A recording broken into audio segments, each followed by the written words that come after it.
নাহিদ আসিফরা জীবন দেওয়ার জন্য প্রস্তুত হয়ে রাজপথে নেমেছিল জানিয়েছেন সার্জিস। সড়ক অবরোধ করে বিক্ষোভ গণ অভ্যুত্থানে আহত ছাত্র জনতার। শেখ মুজিবকে জাতির পিতা বলা মূল সংবিধানের কনসেপ্টের পরিপন্থী অ্যাটর্নি জেনারেল মোহাম্মদ আসাদুজ্জামান। স্বার্থপরের মতো পালিয়ে গেছেন শেখ হাসিনা জানিয়েছেন রেজভী। আওয়ামী লীগের ১৭ বছরের জঞ্জাল ১৭ মাসেও সরানো সম্ভব না জানিয়েছেন মির্জা ফখরুল। ট্যাক্স কমিয়ে নিত্যপণ্যের দাম কমানো যাচ্ছে না জানিয়েছেন অর্থ উপদেষ্টা। নাহিদ আসিফরা জীবন দেওয়ার জন্য প্রস্তুত হয়ে রাজপথে নেমেছিল জানিয়েছেন সার্জিস। বৈষম্য বিরোধী ছাত্র আন্দোলনের অন্যতম সমন্বয়ক ও জুলাই স্মৃতি ফাউন্ডেশনের সাধারণ সম্পাদক সার্জিস আলম বলেছেন, নাহিদ আসিফরা জীবন দেওয়ার জন্য প্রস্তুত হয়ে রাজপথে নেমেছিল। ডিজিএফআই ডিবির পাশবিক অত্যাচার কোনো কিছুই এদের তলাতে পারেননি। আজ বুধবার নিজের ভেরিফাইড ফেসবুক আইডিতে দেয়া এক পোস্টে তিনি এসব কথা বলেন। সার্জিস আলম তার পোস্টে আরও লিখেন, মাহিন সরকার, আবু বাকের মজুমদার, রিফাত রশিদ, হান্নান মাসুদের ভয় দেখিয়ে লাভ নেই। শেখ হাসিনার পুরো রেজিমের ভয় এদের লক্ষ্য থেকে সরাতে পারেনি। তিনি লেখেন, জগন্নাথ বিশ্ববিদ্যালয়ের স্লোগান ওদের পরবর্তী করাপ্টেড সিস্টেম নিয়ে ছিল, সেটা বুঝেছি। মহাযোদ্ধাদের মধ্যে নানা অভিমান থাকতে পারে, এটা আমরা বিশ্বাস করি। যখনই সংকট এসেছে, আমার এই মহাযুদ্ধরাই কিলোমিটার পথ পাড়ি দিয়ে ছুটে এসেছে। সার্জিস লেখেন, কিন্তু এজেন্ট হিসেবে ভিতরে ঢুকে এদের কাউকে প্রশ্নবিদ্ধ করার নোংরা প্রচেষ্টা যদি করা হয়, তবে সেটা কখনো সফল হবে না। এই বন্ধন এমনি এমনি তৈরি হয়নি। হাতে হাত রেখে, রাজপথে ঘাম জড়িয়ে, রক্ত ঝরিয়ে, জীবনের মায়া ত্যাগ করে, একসাথে লড়াই করে এই বন্ধন তৈরি হয়েছে। সড়ক অবরোধ করে বিক্ষোভ গণ অভ্যুত্থানে আহত ছাত্র জনতার। যথাযথ চিকিৎসার দাবিতে জাতীয় অর্থোপেডিক হাসপাতাল ও পুনর্বাসন প্রতিষ্ঠানের নিটর সামনে অবরোধ করে বিক্ষোভ করেছেন গণ অভ্যুত্থানে আহত ও চিকিৎসাধীন ছাত্র জনতা। বুধবার ১৩ নভেম্বর দুপুর ১:১টার দিকে আগারগাঁও থেকে শ্যামলীমুখী সড়কে অবস্থান নিয়ে তারা বিক্ষোভ শুরু করেন। সরেজমিনে দেখা যায়, অভ্যুত্থানে আহত ছাত্র জনতা সড়কে অবস্থান নিয়েছেন। তারা বিভিন্ন দাবিতে স্লোগান দিচ্ছেন। বিক্ষোভকারীরা অ্যাম্বুলেন্স ছাড়া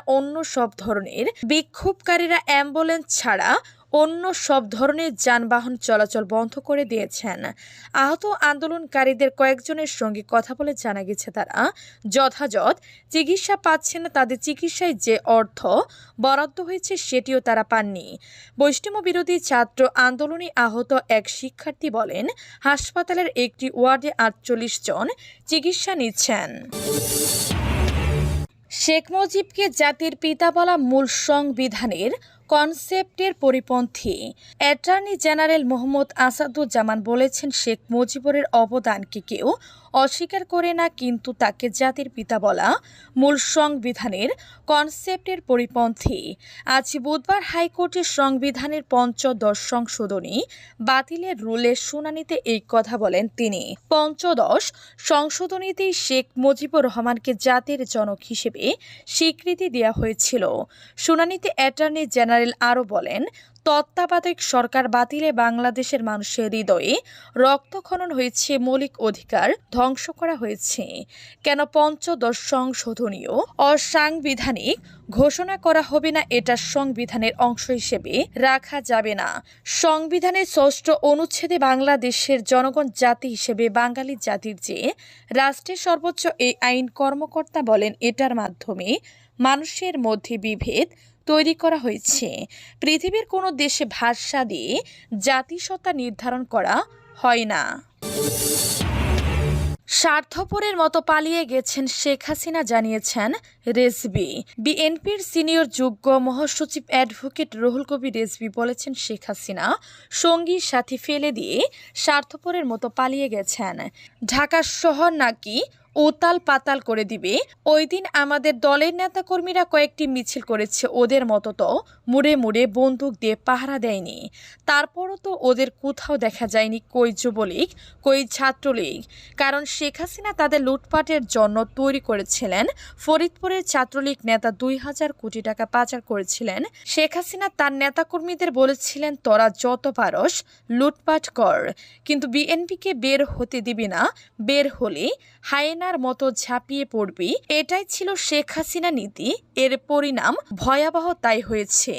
আজ বুধবার রাজধানীর বনানীতে আমরা বিএনপির পরিবারের প্রধান পৃষ্ঠাপোষক তারেক রহমানের নির্দেশনায় জুলাই গণ অভ্যুত্থানের চক্ষু হারানো, চক্ষু ক্ষতিগ্রস্ত এবং নিম্নবিত্ত মানুষের চক্ষু সেবার উদ্দেশ্যে প্রখ্যাত চক্ষু বিশেষজ্ঞদের সমন্বয়ে বিনামূল্যে চক্ষু সেবা ক্যাম্পের উদ্বোধনকালে তিনি এসব কথা বলেন।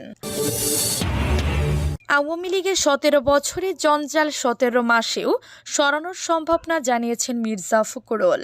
বিএনপির মহাসচিব মির্জা ফখরুল ইসলাম আলমগীর বলেছেন, বিগত আওয়ামী লীগ সরকার 17 বছরে দেশে যে পরিমাণ জঞ্জাল তৈরি করে গেছে তা সরানো 17 দিনের সম্ভব না, 17 মাসের সম্ভব না। এর জন্য সময় প্রয়োজন।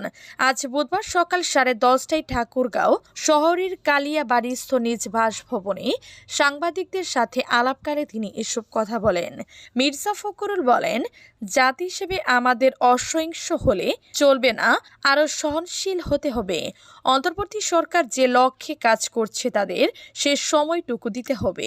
তিনি বলেন, বিগত ফেসিবাদ সরকার যে কাজটা সফলভাবে করেছে তা হলো তারা জাতিকে বিভক্ত করেছে। এই বিভক্তিটা দূর করে আমরা একটা ঐক্যবদ্ধ জাতি চাই।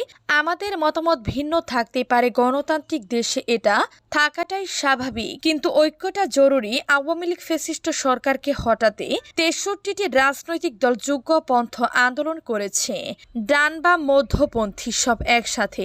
সেদিন থেকে আমরা বলবো অনেকটা কাজ হয়েছে।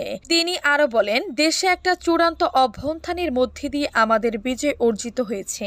এখন আমাদের যেটা দরকার তা হলো এই সরকার একটা সুষ্ঠু নির্বাচনের ব্যবস্থা করবে, একটা লেভেলে প্লেইং ফিল্ড তৈরি করবে যেন সবাই সুষ্ঠুভাবে ভোট দিতে পারে।